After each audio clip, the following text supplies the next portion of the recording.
सभी को नमस्कार। धर्मवीर भारती हिंदी के प्रख्यात साहित्यकार हैं। कवि और कथाकार के रूप में वे सुविदित हैं तथा संपादक के रूप में भी जाने जाते हैं। अनुप्रिया उनकी एक कृति है, काव्य रचना है, खंड काव्य भी इसे कहा जा सकता है। राधा और कृष्ण का प्रेम इसका विषय है।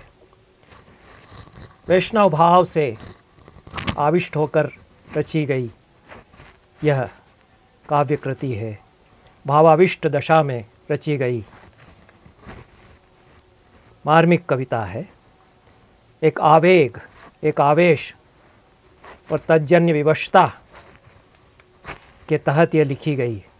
इसके पीछे एक नशा भी है, एक उन्माद भी है। धर्मवीर भारती के लगभग सारे साहित्य का ही यह एक लक्षण लगता है। वे रचना तभी करते हैं जब उसे लिखना न लिखना उनके वश में नहीं रह जाता। एक आवेग और एक आवेश उनसे लिखवा लेता है। कुछ एक अपवादों को छोड़कर उनकी अधिकांश कहानियाँ भी इसी तरह लिखी गई लगती हैं। और एक मोहक बांधने वाला संसार वे रचते हैं, उसमें वे रमते हैं और रमाते हैं। इस संसार के टूटकर बिखर जाने पर वे बिसूरते हैं। उनकी कथाओं के पात्र भी अपने सृजनहार, अपने विधाता के आवेश या उन्माद से परिचालित होते हैं। मैंने कुछ साल पहले अनुप्रिया की रंगमंच पर एक सुंदर भावपूर्ण प्रस्तुति देखी थी। भोपाल की विहान नामक संस्था के द्वारा प्रयोग इसका किया गया। अनुप्रिया की यह दूसरी प्रस्तुति इस संस्था के द्वारा थी। पहली प्रस्तुति मैं नहीं देख सका, उसकी सीडी मैंने देखी थी। देखकर मुझे लगा कि यह बहुत ही अनूठा प्रयोग है और एक अनोखी रंगानुभूति अनुप्रिया की यह प्रयोग कराता है। उस समय मैं राष्ट्रीय संस्कृत संस्थान का कुलपति था। राष्ट्रीय संस्कृत संस्थान एक अखिल भारतीय नाट्य महोत्सव प्रतिवर्ष अंतःपरिसरीय नाट्य स्पर्धा के अतिरिक्त भी आयोजित करता था। तो उस अखिल भारतीय नाट्य महोत्सव में इस प्रस्तुति को आमंत्रित किया गया। वहाँ मैंने इसको रंगमंच पर भी देखा। इसकी तीसरी प्रस्तुति भी मैंने भारत भवन भोपाल में देखी। जो प्रस्तुति मैंने देखी थी राष्ट्रीय संस्कृत संस्थान के अखिल भारतीय नाट्य महोत्सव में, और जो सीडी मैंने देखी, वो हमें अवाक कर देती है, स्तब्ध छोड़ देती है। निर्देशक ने किया क्या है कि अनुप्रिया का जो सारा आवेग है उसको थाम लिया है। अद्भुत संयम के द्वारा उसको उन्होंने थाम लिया है। और ये धर्मवीर भारती का जो दुर्निवार आवेग है उसके साथ में एक रंगकर्मी यह व्यवहार करता है अपनी रंग की कल्पना के द्वारा, रंगमंच की कल्पना के द्वारा। तो समय वहाँ ठिठक करके रह जाता है, बार बार थम जाता है। और यह उन्होंने किया नृत्य की अत्यंत ही मंथर गतियों के द्वारा। समूह इसके साथ चलता है, राधा के साथ, जिनको गोपियाँ भी कह सकते हैं। बीच बीच में वे पात्र भी बन जाती हैं। और पूरी प्रस्तुति में कृष्ण पार्श्वभूमि में कहीं कहीं झलक उनकी दिखाई देती है। राधा हैं और गोपियाँ हैं। वे गोपियाँ ही समूह बन जाती हैं, वे नृत्य करती हैं, लेकिन वो रास लीला नहीं है।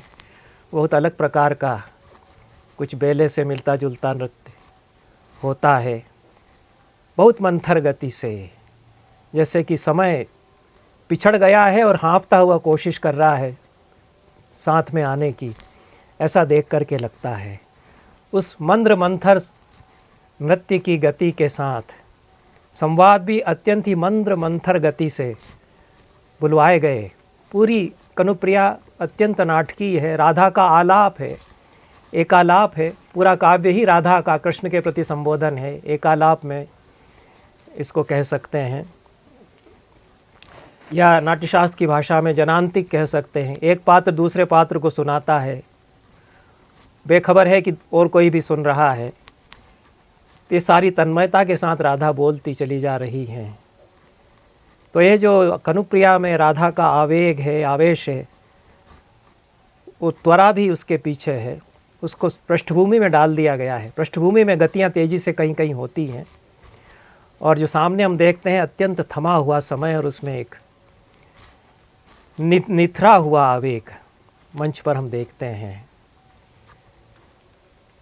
और पृष्ठभूमि में कहीं कहीं हम देखते हैं कि कृष्ण और उनके सैनिक, उनकी सेना चली जा रही है, महासमर में जूझने के लिए प्रयाण कर रही है। वृंदावन की धरती को पीछे पीछे रोंदती हुई निकल जाती है। कनुप्रिया राधा हैं। कनु या कान या कृष्ण की प्रिया। तो राधा या कनुप्रिया को जीवन के अकुंठ थिराव की और परंपरा की शाश्वतिकता का प्रतीक कहा जाए, जैसा इस प्रस्तुति में देखने को मिलता है। और कृष्ण जो उसके पीछे एक ऐतिहासिक पृष्ठभूमि में कहीं कहीं झलक दिखाते हैं, उनको इतिहास का, आज के समय की भागदौड़ का और समय की राजनीति का प्रतीक माना जाए, जैसा इस प्रस्तुति में इसके निदेशक एक सीमा तक दिखाने का प्रयास करते हैं। यह प्रश्न आता है, और क्या कनुप्रिया भारती के सारे आवेग और उफान को एक थिराव में परिणत करने की कविता बन जाती है? यह इसकी एक व्याख्या हो सकती है। अंतिम सर्ग के अंतिम पद में हम देखते हैं कि नायिका पगडंडी पर उसी थिराव में, समय के ठिठक जाने में, थम जाने में अपने कनु की प्रतीक्षा करती हुई खड़ी हुई है। शाश्वत चिरंतन प्रतीक्षा का काव्य यह बन जाता है। सुनो मेरे प्यार, तुम्हें मेरी ज़रूरत थी ना, लो मैं सब छोड़कर आ गई हूँ, ताकि कोई यह न कहे कि तुम्हारी अंतरंग केली सखी केवल तुम्हारे सांवरे तन के नशीले संगीत की लय बनकर रह गई। तुमने मुझे पुकारा था ना।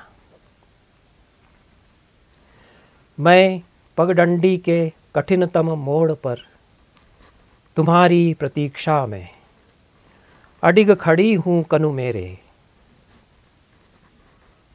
पगडंडी के कठिनतम मोड़ पर कनुप्रिया खड़ी रह गई है।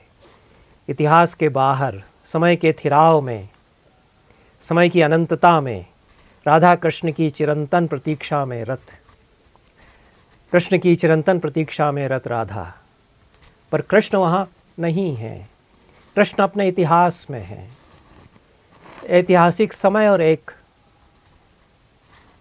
मिथकीय समय, शाश्वत समय, ये आमने सामने हो जाते हैं। ऐतिहासिक समय पीछे धकेल दिया जाता है। इतिहास विखंडित है। समय की अखंडता में वह संश्लिष्ट नहीं हो पाता है। इसलिए भारती की कविता एक झटके से इस सवाल में समाप्त होती है। मैं आ गई हूँ प्रिय, मेरी वेणी में अग्नि पुष्प गूंथने वाली तुम्हारी अंगुलियाँ अब इतिहास में अर्थ क्यों नहीं गूंथती। या तो इतिहास में अर्थ गूंथेंगी अंगुलियाँ, या कनुप्रिया की वेणी में अग्निपुष्प गूंथेंगी। वे इतिहास में अर्थ ढूंढने चली जाती हैं। वैष्णव काव्य धारा पर विचार करें तो वहाँ कृष्ण रसिक नागर हैं। नागर जीवन के अनेक अभिप्राय उनके साथ भक्त कवि जोड़कर भक्ति और श्रृंगार का समागम रचते आए हैं। भारती अभिप्राय संस्कृत की काव्य धारा से लेते हैं, भागवत से बहुत प्रभावित रहे हैं। और जयदेव का गीत गोविंद जयदेव का वह तो है ही उनके सामने, लेकिन अभिप्राय वहाँ से लेकर आशय वे बदल देते हैं। उदाहरण के लिए दोहद एक कवि समय है, एक अभिप्राय है संस्कृत साहित्य में, प्रसिद्ध अभिप्राय है। मनुष्य का पेड़ों के साथ कैसा तादाद में रहा है, यह इस अभिप्राय में हम देखते हैं। इसका एक बड़ा सजीव उदाहरण दोहद शब्द है। दोहद का अर्थ तो होता है गर्भवती स्त्री की जो सहज इच्छा होती है खटाई खाने की, कहीं पर्यटन करने की, बाहर जाने की। जैसे सीता ने कहा कि मैं फिर से भागीरथी में स्नान करने जाना चाहती हूँ, और जहाँ मैं रही हूँ पहले वन में 12 वर्ष, वहाँ एक बार जाना चाहती हूँ। जब वे गर्भवती थीं। यह उनका दोहद था। तो भारतीय परिवारों में यह पारंपरिक मान्यता रही है कि जो महिला माँ बनने वाली है, उसकी कोई विशेष इच्छा यदि उसके मन में आती है तो उसके उदर में पलने वाला जो जीव है उसकी इच्छाएं हो सकती हैं, उनको पूरा किया जाए। उसकी बहुत मासूम सुकुमार चाह उस बच्चे की हो सकती है जो धरा पर जन्म लेने वाला है। लेकिन जो बहुत खूबसूरत बात है दोहद के साथ कि दोहद शब्द का प्रयोग पेड़ों के लिए भी होता है। पेड़ों के दोहद होते हैं, लताओं के दोहद होते हैं, क्योंकि पेड़ भी तो प्रसव करते हैं, लताएं भी तो प्रसव करती हैं। महाभारत में तो कहा ही गया कि मनुष्य का शरीर जैसा वैसे ही पेड़ों का शरीर, जैसे हमारे भीतर धमनियाँ वैसे ही उनके धमनियाँ, जैसे हमारे भीतर रक्त बहता है वैसे ही उनके भीतर, जैसे हम महसूस करते हैं वैसे ही वो महसूस करते हैं। इस पर अन्यत्र मैंने पुस्तक भी लिखी है। मनु ने जो कहा, न्याय दर्शन में जो कहा गया पेड़ों के बारे में, जो महाभारत में कहा गया, लेकिन इतना तादात्म्य हमारा रहा पेड़ पौधों से कि यदि गर्भवती स्त्री के भीतर कुछ ऐसी इच्छाएं होती हैं जो माँ बनने वाली है, और पेड़ यदि फल और फूल का प्रसव करने वाले हैं तो उनके भीतर भी तो ऐसी इच्छाएं होती होंगी। तो यहाँ गर्भवती के इच्छा के लिए दोहद कहा गया, पेड़ों और लताओं की इच्छाओं के लिए भी दोहद शब्द ही कहा गया। और दोहद जो हैं पेड़ों के लताओं के, उनका बहुत विस्तार से वर्णन संस्कृत के कवियों ने बहुत कल्पनाशीलता के साथ वर्णन किया है। अब ये दोहद शब्द का इस्तेमाल भारती ने भले ही न किया हो, लेकिन अभिप्राय वो दोहद का लेते हैं। स्त्रियों के पादाघात से, चरण के आघात से अशोक वृक्ष फूलता है। यह अशोक वृक्ष का दोहद है। स्त्रीणाम पादाघाताद अशोकः विकसति बकुलः सीदुगंडूष सेकात्। इस तरह से कई दोहदों का वर्णन हमारी काव्य परंपरा में, आचार्य परंपरा में मिलता है। भारती ने दोहद का अभिप्राय लिया, लेकिन उन्होंने अपने भाव संसार में इसका अनुकूलन करते हुए इसको पुनर्विन्यस्त कर दिया है। वे दोहद के अभिप्राय में उलटफेर कर देते हैं। दोहद पाने वाला अपना दोहद मांग रहा है या नहीं, उसे पाने के लिए ललचा रहा है या नहीं, यह तो अनुमान भर का विषय रह जाता है। संस्कृत कवियों ने तो बहुत सुंदर भाषा में वर्णन किया है कि अशोक कैसे चाह रहा है कि सुंदरी आए नूपुर से रुंझुन करती हुई और उसके मूल में अपने पैर से आघात करे। और नायकों की बहुत सारी उक्तियां हैं, दक्षिण शठ और अनुकूल नायकों की, कि मैं भी तो ऐसे ही पादाघात की आकांक्षा करता हूँ। यहाँ थोड़ा जो उलट हुआ है कि दोहद पाने वाला चाह रहा है या नहीं चाह रहा है। दोहद देने वाले में दोहद प्रदान करने की चाह बड़ी बलवती है। कनुप्रिया का पहला सर्ग राधा की इस उक्ति से आरंभ होता है। पथ के किनारे खड़े छायादार पावन अशोक वृक्ष, तुम यह क्यों कहते हो कि तुम मेरे चरणों के स्पर्श की प्रतीक्षा में जन्मों से पुष्पहीन खड़े थे। तुमको क्या मालूम कि मैं कितनी बार केवल तुम्हारे लिए धूल में मिली हूँ। धरती में गहरे उतर जड़ों के सहारे, तुम्हारे कठोर तने के रेशों में कलियाँ बन, कोपल बन, सौरभ बन, लाली बन चुपके से सो गई हूँ कि कब मधुमास आए और तुम मेरे प्रस्फुटन से छा जाओ। यहाँ दोहद प्रदान करने वाले की चाह बलवती है कि वह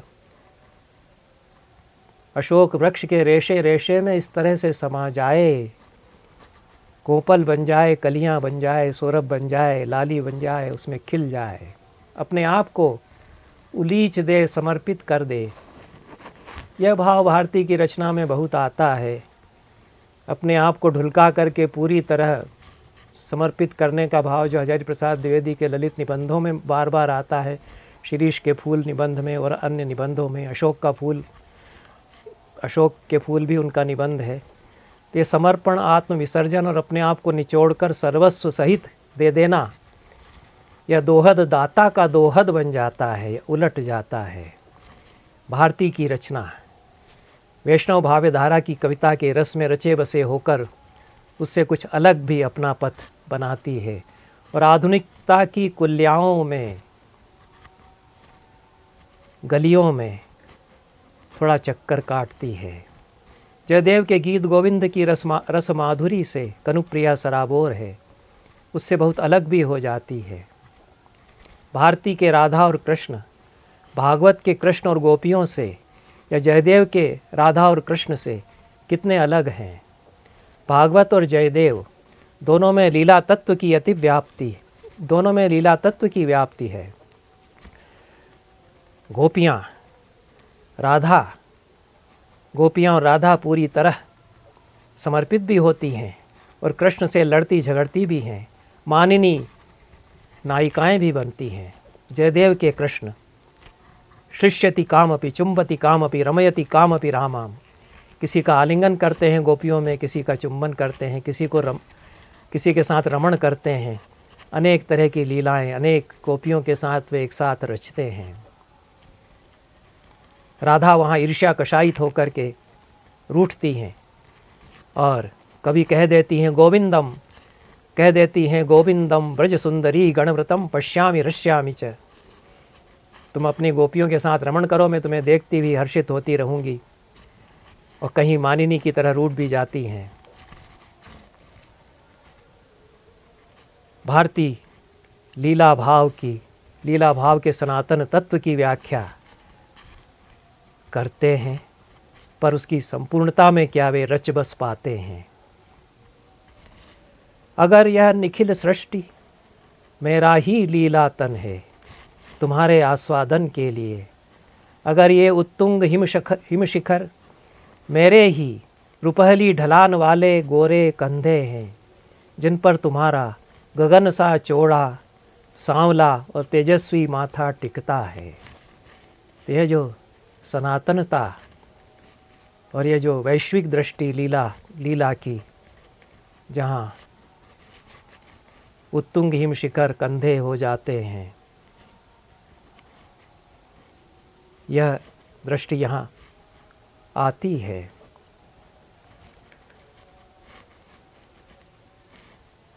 पर भागवत में, गीत गोविंद में देह की उपस्थिति भी भरपूर है। गीत गोविंद में विरहिणी राधा के उरोजों पर विरह का ताप दूर करने के लिए फूलों के हार पहनाए जाते हैं। वे हार राधा को भार लगते हैं। चंदन का लेप उनको विष का लिथड़ना लगने लगता है। वे रोमांचित होती हैं, सिसकारियाँ भरती हैं, काँपती हैं, कलपती हैं, ध्यान में मग्न हो जाती हैं, उद्भ्रांत हो जाती हैं, बावली होकर चल पड़ती हैं, फिर मूर्छित हो जाती हैं। और नाट्यशास्त्र में और कामसूत्र में जो नायिका की कामावस्थाएं बताई गई हैं, उनको पूरी तरह जयदेव घटा देते हैं, वे नियोजित करते हैं अपनी राधा पर। भारती में इस तरह के अनुभव कम और कमतर होते चले जाते हैं। ये सारे अनुभव जो श्रृंगार के कामावस्थाओं के हैं, अनुभव देह में होते हैं, पर देह तो दूर होता चला जाता है, भाव रह जाता है। जयदेव के गीत गोविंद में पहले ही पद्य में, मंगल पद्य है वह, उसमें नंद राधा से कहते हैं कि कृष्ण बच्चा है, रात को घर जाने से डरता है, तुम ही इसे घर पहुंचा आओ।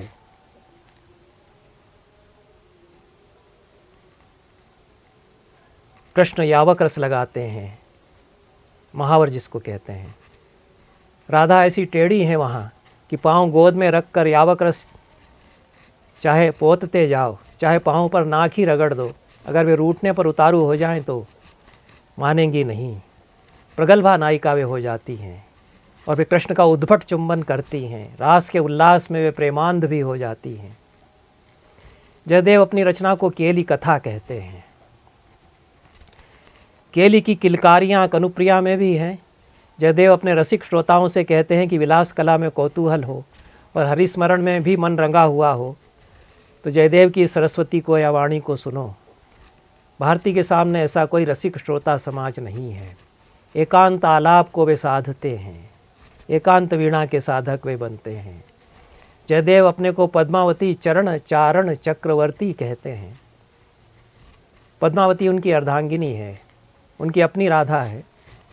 वे अपनी प्रिया पद्मावती के चरणों की चाकरी करना चक्रवर्ती के बराबर समझते हैं, इसीलिए पद्मावती चरण चारण चक्रवर्ती अपने को कहते हैं। वे राधा भाव में ऐसे रंग गए हैं कि अपनी प्रिया को वे राधा के रूप में देखते हैं। इतना होने पर भी गीत गोविंद एक नारी का विमर्श नहीं, एक पुरुष का विमर्श है। कृष्ण का चरित्र उसमें प्रधान है। कृष्ण गोपियों के संग रास भी रचाते हैं, एक एक गोपी को रमाते भी हैं, रिझाते भी हैं और गले भी लगाते हैं। दूसरी ओर सृष्टि के कण कण में व्यापे परम तत्व भी वे हैं। वे ही मत्स्यावतार लेकर वेदों का उद्धार करते हैं। वे ही नरहरि बनकर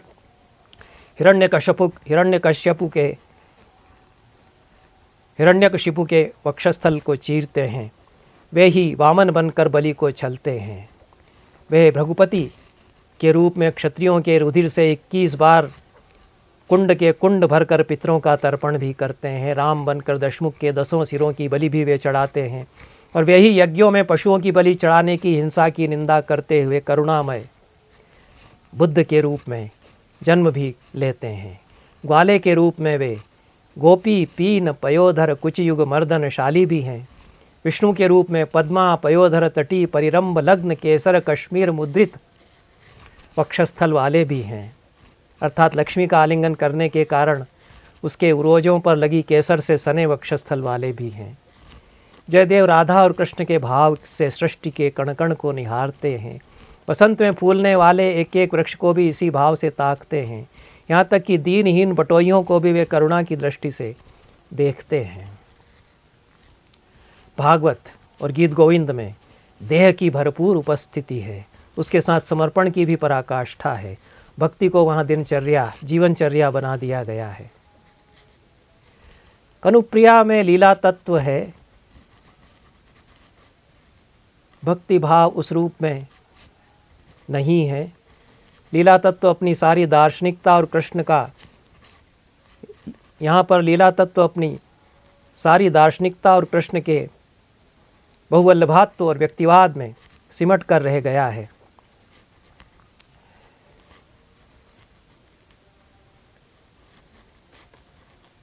लीला तत्व की सारी दार्शनिकता और कृष्ण का बहुवल्लभात्व यहाँ व्यक्तिवाद में सिमट कर रह गया है। उसमें कनु या कृष्ण साक्षात अवतरित होते ही नहीं हैं। कनु प्रिया उनकी प्रतीक्षा में सिमटी रह जाती है। सारी की सारी रचना राधा या कनु प्रिया का एकालाप है। जैसा मैंने कहा, कृष्ण के प्रति यह बहुत ही मनोहारी अभियोग पत्र, उपालंभों या शिकायतों का बहुत बेहतरीन गुलदस्ता भी है, जिसके भीतर भारती की समकाल की चिंताएं समाई हुई हैं। यह उनकी कनुप्रिया की सीमा और एक बड़ी संभावना दोनों है। भारती भक्ति काव्य के मध्ययुगीन बोध को समकालीन बोध से विस्थापित कर देते हैं। श्रीमद् भागवत और महाकवि जयदेव के कृष्ण धर्मवीर भारती के कृष्ण बन जाते हैं। वे भारती के प्रतिदर्पण होकर के रह जाते हैं। संस्कृत कविता में नायक नायिका के चरणों में लाक्षारस लगाते दिखाए जाते रहे हैं। वे नायिका के सुकुमार चरण अपनी गोद में प्रेम से रखते हैं, धीरे धीरे उसकी पगथली में लाक्षारस लगाते हैं। गीत गोविंद में भी कृष्ण राधा के चरणों में लाक्षारस या महावर लगाते हैं। कनुप्रिया में भी वे यही करते हैं। पर कनुप्रिया में यह यावक रस एक दूसरे के रस में डूब जाने का और अभिन्न हो जाने का माध्यम बन जाता है। पर राधा ही उसमें लीन होंगी, उनके लिए पूरी तरह समर्पित होंगी। कृष्ण राधा के लिए क्या करेंगे और क्या उन्होंने किया, यह प्रायः नहीं कहा गया। तो एक स्त्री का समर्पण पूरा का पूरा प्राप्त हो पुरुष को, और पुरुष क्या करेगा, यह केवल उसकी अपेक्षा स्त्री की बन करके रह जाए। क्या यह इस तरह की कविता है भारती की कनुप्रिया? वहाँ तो अपेक्षाएं पूरी होती हैं गीत गोविंद में, श्रीमद् भागवत में, और संपूर्ण मिलन बन जाता है, फिर महारास रच जाता है। यहाँ तो वैसा नहीं होता। फिर भी तुम्हें याद नहीं आया, तब तुमको मेरे इन यावक रचित पाँवों ने केवल यह स्मरण करा दिया कि मैं तुम ही मैं हूँ, तुम्हारे ही रेशे रेशे में सोई हुई। और अब समय आ गया कि मैं तुम्हारी नस नस में पंख पसार कर उड़ूंगी और तुम्हारी डाल डाल में गुच्छे गुच्छे लाल लाल कलियां बन खिलूंगी। जब तुम पोई की जंगली लतरों के पके फलों को तोड़कर मसल कर उनकी लाली से मेरे पाँव को महावर रचने के लिए अपनी गोद में रखते हो, तो मैं लाज से धनुष की तरह दोहरी हो जाती हूँ। अपनी दोनों बाहों में अपने घुटने कस मुंह फेर कर निश्चल बैठ जाती हूँ। पर शाम को जब घर आती हूँ, निभृत एकांत में दीपक के मंद आलोक में अपने उन्हीं चरणों को अपलक निहारती हूँ। बावली सी उन्हें बार बार प्यार करती हूँ। जल्दी जल्दी में अधबनी महावर की रेखाओं को चारों ओर देख कर धीमे से चूम लेती हूँ। संस्कृत की नागर कविता में नायक और नायिका के बीच की प्रणय केलियों में एक और अभिप्राय है, वो संकेत का अभिप्राय है। संकेत एक कूट भाषा है, प्रेमी और प्रेमिका के बीच की कोड लैंग्वेज है, जिसमें प्रेमी युगल अन्य लोगों से छिपाकर एक दूसरे को इशारे करते हैं और उसकी एक भाषा प्राचीन काल में ईजाद की गई थी। कनुप्रिया की नायिका भी अपने कनु के संकेत समझती है। संकेत देने वाला कनु दिए गए संकेत के मुताबिक मिलने के लिए उसके पास आया या नहीं बताया गया, लेकिन संकेत दिया था, यह संकेत स्थान पर कनुप्रिया पहुंच गई। प्रतीक्षा का कोई अंत ही नहीं है। ऐसे संकेत कितनी बार दिए जाते हैं, कितनी बार लिए जाते हैं, कितनी बार राधा संकेत स्थान पर जाकर प्रतीक्षा करती रह जाती है। कितनी बार जब तुमने अंजुरी भर भर कर बेले के फूल भेजे, तो मैं समझ गई कि तुम्हारी अंजुरियों ने किसे याद किया है।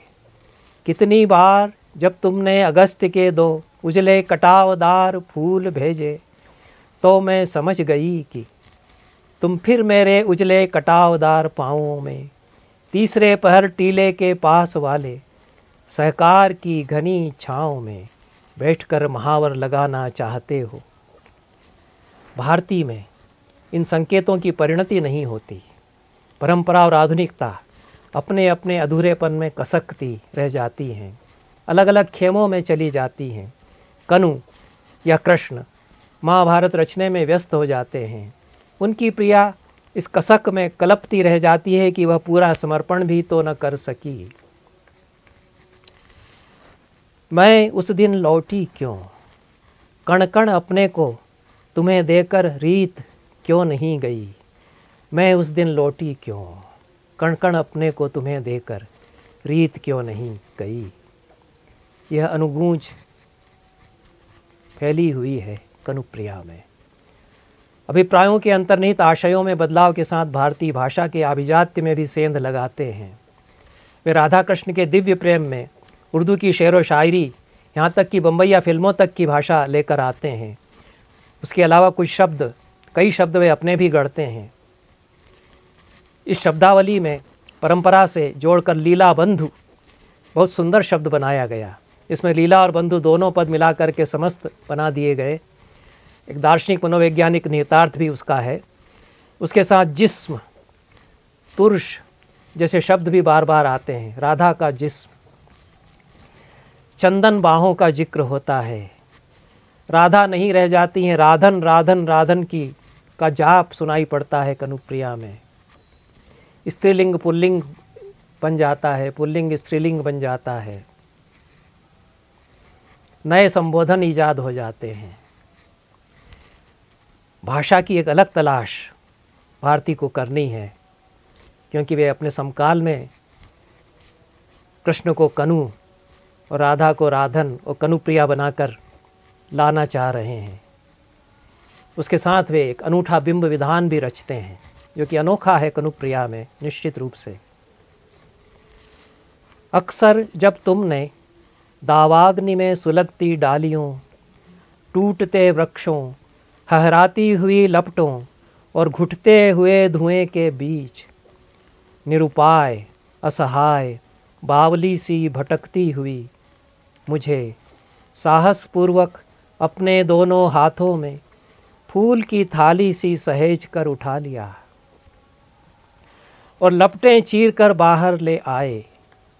तो मैंने आदर, आभार और प्रगाढ़ स्नेह से भरे भरे स्वर में कहा है, कान्हा मेरा रक्षक है, मेरा बंधु है, सहोदर है। रक्षक और बंधु तक तो ठीक था।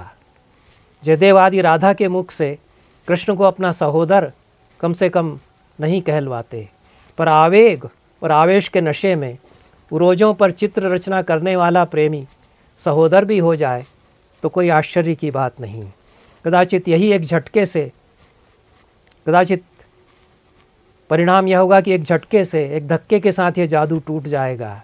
तब जो बचेगा उसके विखंडित भग्नावशेष को बहुत बेहतरीन बिंबों के साथ, ये जो टूट कर बिखर जाने का और खंड खंड हो जाने का खंडहर का अनुभव है, उसको चित्रित किया जा सकेगा बहुत सुंदर इमेजरी बिंब विधान के द्वारा। कल तक जो जादू था, सूरज था, वेग था तुम्हारे आश्लेष में, आज वह जूड़े से गिरे हुए बेले सा टूटा है, म्लान है, दुगना सुनसान है। बीते हुए उत्सव सा, उठे हुए मेले सा मेरा यह जिस्म, टूटे खंडहरों के उजाड़ अंतःपुर में छूटा हुआ एक साबित मणिजटित दर्पण सा। और आगे, मंत्र पढ़े बाण से छूट गए तुम तो कनु, शेष रही मैं केवल कांपती प्रत्यंचा सी। अब भी जो बीत गया उसी में बसी हुई, अब भी उन बाहों के छलावे में कसी हुई, जिन रूखी अलकों में मैंने समय की गति बांधी थी। हाय उन्हीं काले नागपाशों से दिन प्रतिदिन, क्षण प्रतिक्षण, बार बार डसी हुई। गीत गोविंद और कनुप्रिया दोनों का ही विषय शास्त्रीय भाषा में परकीय रति है। कनुप्रिया में गीत गोविंद के राधा और कृष्ण के संबंध की तरह नायक और नायिका का संबंध अपरिभाषेय और अनिर्वाच्य बना रहता है। मैं तो आज तक कुछ नहीं बता पाई, तुम मेरे सचमुच कौन हो कनु, तथा एक मधुर भय, एक अनजाना संशय, एक आग्रह भरा गोपन, एक निर्व्याख्या वेदना उदासी, जो बार बार चरम सुख के क्षणों में भी अभिभूत कर लेती है। यह जो अनिर्वाच्यता है संबंधों की और प्रेम की, उसका आख्यान कनुप्रिया इस तरह बनती है। राधा का विरह है, राधा का विरह गीत गोविंद में भी है। वहाँ शारीरिकता और देह की तड़प आत्मा की तड़प से एकाकार हो जाती है। यह तड़प जयदेव में किसी एक व्यक्ति की नहीं, एक सामूहिक चेतना की है। वहाँ कोई एक नहीं, कई जीवन अपने परमात्मा से मिलने को व्याकुल हैं। इस व्याकुलता को कनुप्रिया में एकांत के आलाप से विस्थापित कर दिया गया है। पर एकांत में निर्वासित जीवन की परिणति हताशा में ही होगी, गीत गोविंद की तरह चिरमिलन के उल्लास में नहीं। और मैं कितनी देर तक बाह से उसी आम्र डाली को घेरे चुपचाप रोती रही हूँ, जिस पर टिककर तुम मेरी प्रतीक्षा करते हो। और मैं लौट रही हूँ हताश और निष्फल, और ये आम के बोर के कण कण मेरे पाँव में बुरी तरह साल रहे हैं। भारती की राधा या कनुप्रिया जयदेव की राधा की तरह मनस्विनी मानिनी नहीं है। वे तो हजारी प्रसाद द्विवेदी की न्यूनिया की तरह ढुलक ढुलक जाने वाली हैं।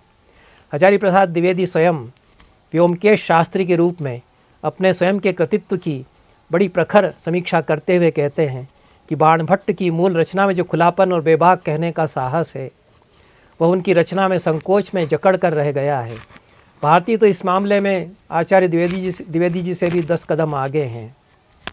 वो कम से कम आचार्य हैं और बड़े आचार्य हैं, इसलिए उसी प्रखरता से अपने उस भावुक रूप की व्योमकेश शास्त्री के रूप में वे समीक्षा भी करते हैं। भारती उनसे 10 कदम आगे चलते हैं, क्योंकि उर्दू शायरी का नशा भी उन पर बहुत है। गुनाहों का देवता में जो उनका प्रसिद्ध उपन्यास है, नायक और नायिका इसी शायरी के रस में सराबोर रहते हैं, खोए खोए रहते हैं। भारती में कनुप्रिया रचते समय उसका खुमार बचा हुआ है। भले ही वे इस बीच सिद्धों और नाथपंथियों के साहित्य में गोता लगा आए हों और श्रीमद् भागवत में भी कुछ डुबकियां लगा आए हों।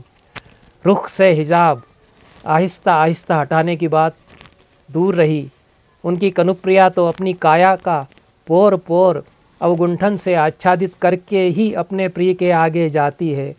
मुंह खुला भी हो तो वह अक्सर उसे अपनी हथेलियों में छिपा लेती है। वह इस कदर लजाती है कि वह प्रिय से अंधेरे के घने पर्दों में मिलती है। सुनो, मैं अक्सर अपने सारे शरीर को, पोर पोर को अवगुंठन में ढक कर तुम्हारे सामने गई। मुझे तुमसे कितनी लाज आती थी।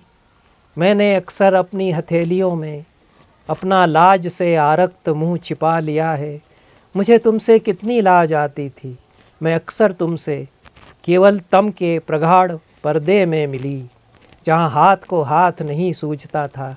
मुझे तुमसे कितनी लाज आती थी। 3 बार दोहराया गया यह वाक्य।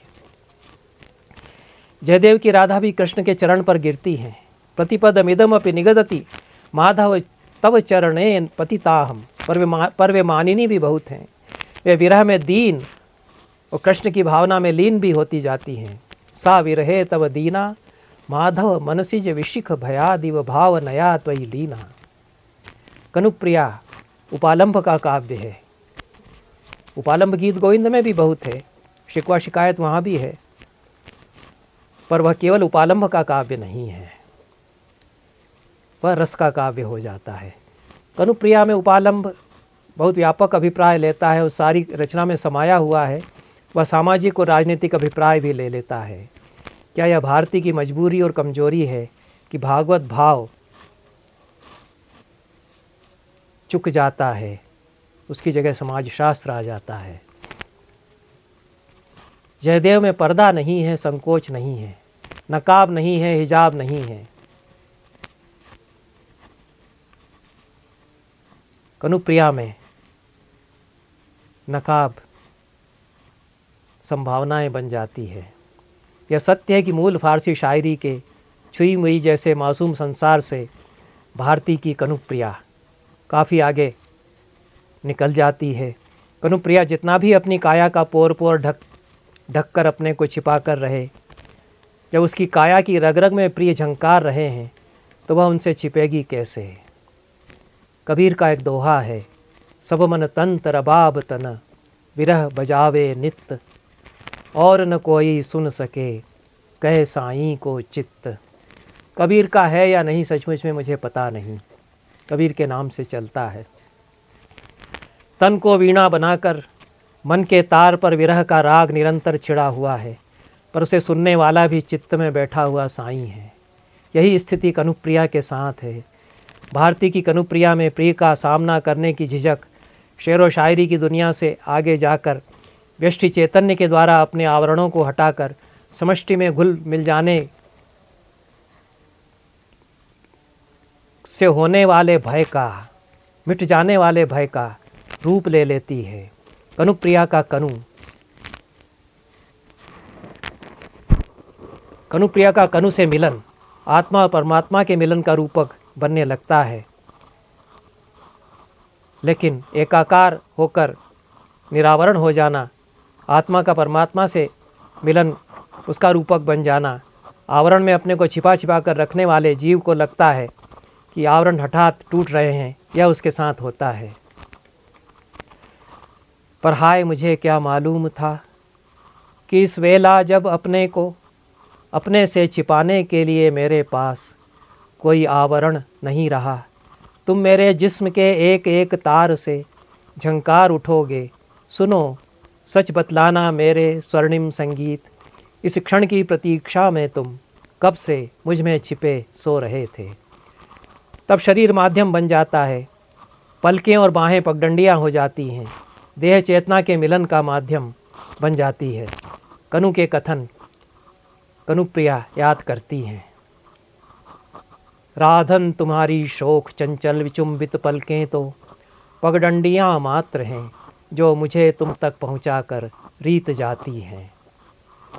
तुमने कितनी बार कहा है राधन, ये पतले मृणाल सी तुम्हारी गोरी अनावृत बाहें पगडंडियाँ मात्र हैं जो मुझे तुम तक पहुँचाकर रीत जाती हैं।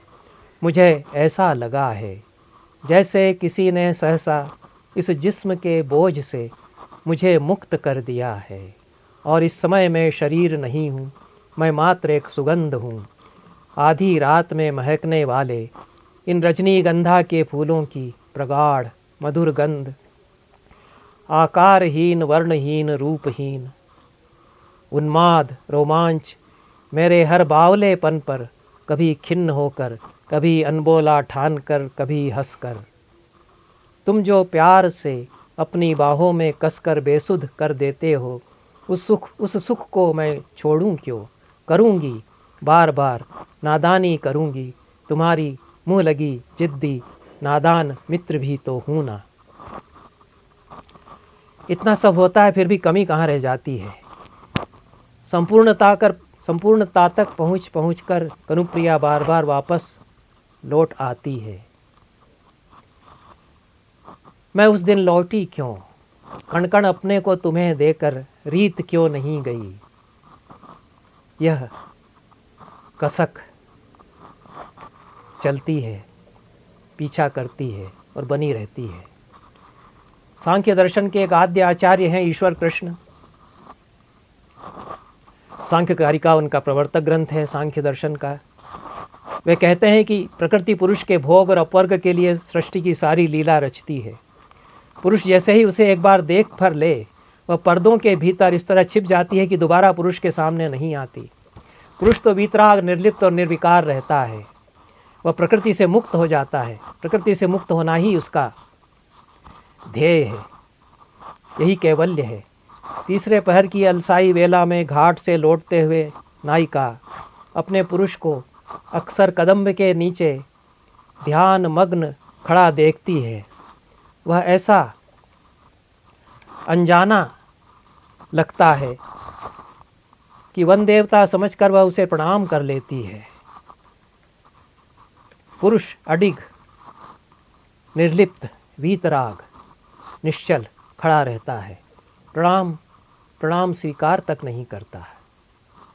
कनुप्रिया में बीच बीच में ससीम के असीम होने का बोध बनता है, पर मिट भी जाता है। पर जब मुझे चेत हुआ तो मैंने पाया कि हाय सीमा कैसी, मैं तो वह हूँ जिसे दिग्वधू कहते हैं, कालवधू। समय और दिशाओं की सीमाहीन पगडंडियों पर अनंत काल से अनंत दिशाओं में तुम्हारे साथ साथ चलती आ रही हूँ, चलती चली जाऊंगी। इस तरह दो भाव उभरते हैं कनुप्रिया में। एक भाव उन्माद रोमांच और अनिर्वाच्य प्रेम की विभलता का, दूसरा नैराश्य के तिमिर में लिपटा हुआ इतिहास का सामना करने की विफलता के बोध से सना हुआ फांक बनी रहती है। फांक कहाँ पर है? राधा भाव में है या कृष्ण के चरित्र में है? क्या कृष्ण के चरित्र में फांक है? वासुदेव कृष्ण का वर्णन उपनिषदों में भी आता है। हरिवंश पुराण में पहुंचकर, भागवत में आकर के उपनिषद के ये जो वासुदेव कृष्ण हैं, जो चालिक्य विद्या सीखते हैं आंगिरस ऋषि के पास जाकर के और सांदीपनी के गुरुकुल में अध्ययन करते हैं, वे वहाँ भागवत में जाकर रासलीला करने लगते हैं। ये अलग अलग ध्रुव कैसे एक हो सकते हैं? क्या गीता के ज्ञान और भागवत के राधा भाव में द्वंद्व है? यह द्वंद्व कनुप्रिया में तो है ही। कर्म, स्वधर्म, निर्णय, दायित्व, मैंने भी गली गली में सुने हैं ये शब्द। अर्जुन ने चाहे इनमें कुछ भी पाया हो, मैं इन्हें सुनकर कुछ भी नहीं पाती प्रिय। सिर्फ राह में ठिठक कर तुम्हारे उन अधरों की कल्पना करती हूँ जिनसे तुमने ये शब्द पहली बार कहे होंगे। इतिहास भारती के बस का अंततः है नहीं। वे राधा के पास ही लौटते हैं। वैसे भी भाव के आवेग में इतिहास टूट जाए और छूट जाए और उसमें उलटफेर भी हो जाए तो परवाह कहाँ होती है फिर। अब तो इस सरूर में महाभारत में लड़ने वाली 18 अक्षौहिणी सेनाएं कृष्ण की ही हो जाएं। वे सब द्वारका से ही चलें और वृंदावन के गांव से ही गुजरती हुई निकल जाए तो इतिहास क्या करे, अपना सिर धुनता हुआ रह जाए और क्या करे। राधा अलबत्ता गर्व में फूली फूली हो सकती हैं, हालांकि होती नहीं है। गर्व कर बावरी, कौन है जिसके महान प्रिय की 18 अक्षौहिणी सेनाएं हों। भारती की समस्या पीछे छूट गए बचपन और खो गई बचपन की मासूमियत को वापस पाने की थी, रही है उनकी यह समस्या। कनुप्रिया में वह रीत गए यौवन और उल्लास को वापस समेटने की है। यह उनकी कहानियों में भी बार बार ये कसक आती है। कनुप्रिया के कनु जो कभी छैल छबीले थे, रसिया थे, वे सांख्य के पुरुष की तरह केवली होते चले जाते हैं। भारती की दृष्टि में कनु ही पहले थे, वे कान्न होते गए फिर कृष्ण बनते गए। भाषा शास्त्र और प्राचीन साहित्य के विद्वान कहते हैं कि कृष्ण के ध्वनि विपर्यय से कर्ण हुआ, नकार और शकार की अदला बदली हो गई तो शकार का हकार हो गया, कृष्ण कर्ण हुए, कण्ह हुए, फिर कन्ह और कान्हा हुए। भारती ने अपने हिसाब से छटाई की तो उनको बना दिया उनको कनु, पर भारती में कनु ही मूल हैं, कृष्ण उनका विकार हैं। अब कनुप्रिया चाहती है कि यह जो विकार हो गया है वह पलट जाए, कनु उसे वापस मिल जाए। यह तो इतिहास को उलट देने की प्रक्रिया है। गुनाहों का देवता में भी यही समस्या है। वहाँ भी नायक और नायिका किशोरावस्था की मासूमियत में एक दूसरे के रंग में रंगे, एक दूसरे से पगे पगे कुछ के कुछ होते चले जाते हैं। वे एक दूसरे से अजनबी आते जाते हैं। अंत में भारती एक झटके से वहाँ दोनों को थोड़ी देर के लिए पहले वाली मासूमियत और अंतरंग अपनेपन के कुछ क्षण लौटा करके संतुष्ट हो जाते हैं कि निपटारा हुआ। कनुप्रिया में ऐसा करना आसान नहीं है, वहाँ निपटारा नहीं हो पाता। इतिहास की पूरी धारा बदल देना गुनाहों के देवता जैसा मामूली काम नहीं है। यहाँ नायिका पेड़ के नीचे खड़ी रहती है कि कनु लौट आएगा। भारतीय इतिहास के लिए शिकायत के साथ समाप्ति की ओर बढ़ते हैं। जिसको जाना था वह चला गया, हाय मुझी पर पग रखकर। जिसको जाना था वह चला गया, हाय मुझी पर पग रख, मेरी बाहों से इतिहास तुम्हें ले गया। मुक्तिबोध को शिकायत है कि भारती में कोई मुकम्मल संपूर्ण जीवन दर्शन नहीं बन पाता। कनुप्रिया में वैष्णव दर्शन आया, कुछ वेदांत, कुछ वैष्णवी भाव, कुछ सांख्य की झलक भी आई, पूरा नहीं हो पाया। प्रसाद शैव दर्शन को अपनाते हैं, उसे अपना एक दर्शन बनाकर कविता का अपना एक प्रस्थान भी वे रचते हैं। प्रसाद में जीवन दर्शन है, भारती नहीं बना पाते। भारती की राधा प्रसाद की ध्रुव स्वामिनी या रानी कमला तो नहीं हो सकती कि साहस के साथ पुरुष के आगे चुनौती बनकर तनकर खड़ी हो जाए। गीत गोविंद की राधा तो हो सकती है फिर भी, पर कनुप्रिया ही है, वह तो नहीं होगी।